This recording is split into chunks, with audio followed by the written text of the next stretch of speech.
Alright, so I'm out at the spot today just doing a little bit of testing, not planning on going too fast, setting any new records. After running the drag slash, looking at the data logs, you can see on that 2.73 the drag slash ran that there was a lower top speed, and you can see that earlier in the run the drag slash had more speed. So that tells me that the DR10 is probably over geared. So all I'm doing today is I'm going to run through all the pinion sizes, 17 to whatever I find is fastest. 17 is what the manual recommends to start with an 8.5 turn motor, so that's where we're going to start. Once we find out which pinion's fastest, we'll know what kind of range we need to be in, and then we can start messing with timing again.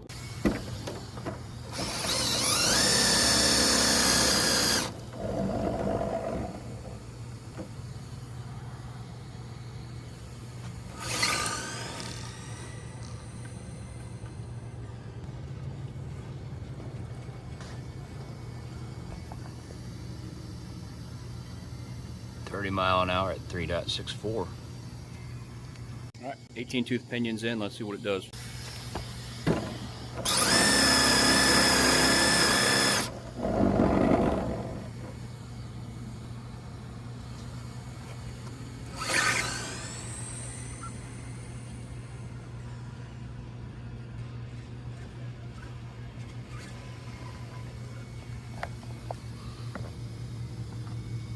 So 3.46 at 31 mph.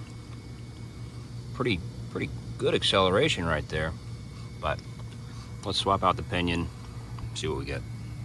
19 tooth is fitted up.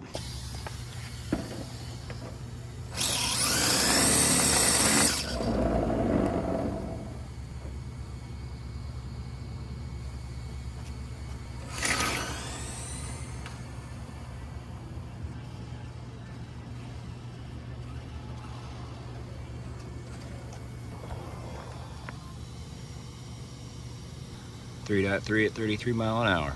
Alright, well surprisingly, in my massive pile of pinions, I don't have a 20 or a 21, but those are on order. They should be here later today.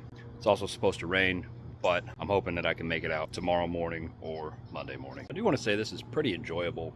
You know, just showing up. It almost feels like I'm playing with the car again. Not expecting too much.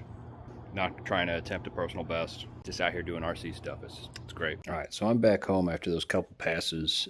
I was cleaning up the tires and getting them ready for the next few, and I started kind of feeling the drivetrain. Notice I don't have a pinion on, so it should just be free, but there is quite a bit of tension on the drivetrain.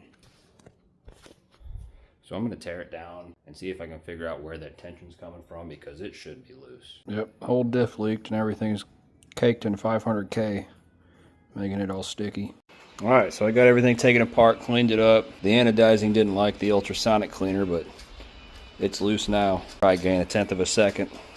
At least be a lot less load on that motor. Man, I gotta wonder, how long have I been fighting that for, you know? That's gonna make a world of difference. Alright, so trans is rebuilt, 22 pinions on. Pretty windy out today. Tried to clean the track off, but leaves just keep blowing on it. But we'll run the 22, then we'll hop up to the 21 and see what we get.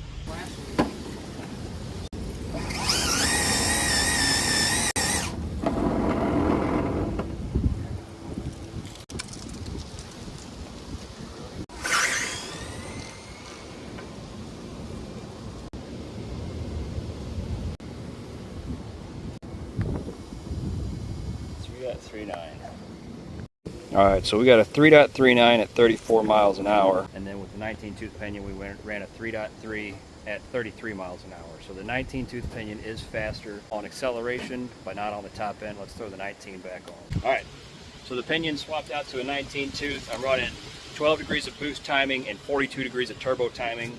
Let's see how it goes.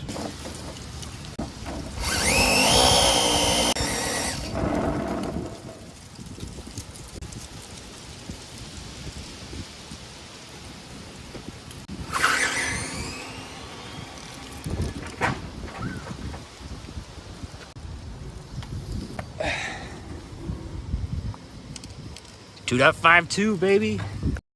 Oh, never mind. It's broken. All right, so 2.52 at 50 mile an hour. That's a new personal best. Overall, not even just for this car. So a good way to go out for the end of the season. He's tore up though. Suspension mount broke. CV popped out. But she'll get a rebuild and we'll be back next year. So like I said, this is the end of the season for me. Today was the last day in St. Louis that it's going to be above 70. After today, the weather's going to tank, you know, high of low 60s. The temps are dropping, and it's only going to get colder from there. So not optimal for no prep, but what a way to finish up. Final pass of the season, I'm able to set a new personal best with this rig. Not even with this rig, just overall. It's the fastest 132 I've ever ran. So I'm stoked to finish up like that. It did hit the curb, but that was after the 132 mark, so I'm going to count it as a clean pass anyway. And the reason because of that is I was messing with my steering exponential prior to running today, just because I didn't want to overcorrect my steering. If you look back at some of the other videos, it'll start going left, and then I'll overcorrect to the right, and then I got to bring it back left. But that's why that happened. Let's take a look at the damage real quick. So really the damage isn't too bad. All that broke was this 3D printed shock mount that I had.